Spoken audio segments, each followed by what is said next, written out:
We are finding a solution to one of fusion energy's big challenges.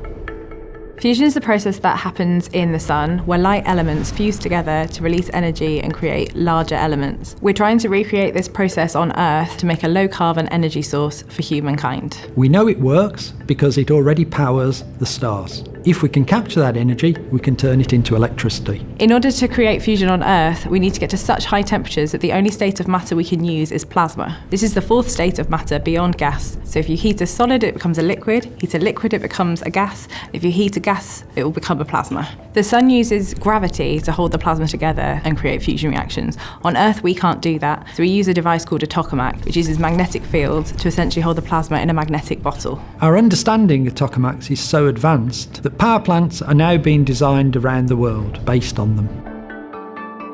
One of the main challenges with designing a tokamak is how to deal with exhausting the heat from the core plasma, which is hotter than the sun, before it reaches any material surfaces. Otherwise, they'll get destroyed. So just like in a car, you have an exhaust that takes the hot gases away from the engine. You want to do the same thing in a tokamak. You want to take those hot gases away from the core of the plasma and vent them out to the edge of the device. The best way of handling the heat that escapes from the plasma is to steer it using magnetic fields onto special surfaces called the divertor. We divert the plasma. A conventional divertor is close to the core plasma, which doesn't allow for very much cooling before it reaches the surface. This means that the surfaces don't survive as long and they'll degrade quicker. The exhaust problem is an issue that we need to deal with for any future power plant. You need to have the minimum amount of downtime for maintenance. You need the material surfaces inside that tokamak to last as long as possible. And so we have to reduce the amount of heat that's travelling along the exhaust system.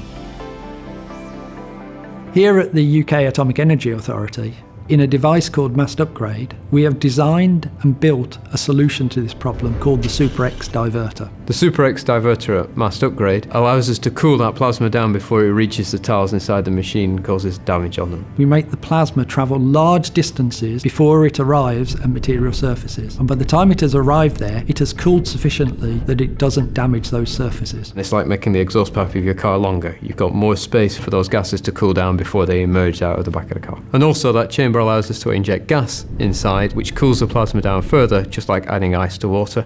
And both of those things lead to a lower temperature of the plasma arriving at the tiles, more efficient than a conventional divertor. We've just performed the first experiments in the Super-X Divertor, and compared to a standard divertor, the heat has been reduced 10 times. If the Super-X Divertor can really reduce heat loads as we are seeing, it's like a game changer. If we were to put Super-X inside a power plant, we'd then get lower temperatures inside the surfaces of the machine, which would mean we'd have to replace them less often. And that will give us a more efficient plant that produced cheaper electricity. A much more feasible option for energy production and much more economical. This is really important because we are bringing fusion energy one step closer. It's really exciting seeing the results coming out of MAST Upgrade, proving what we were hoping from the design. Getting these results makes you feel like seeing fusion energy on the grid is a real possibility.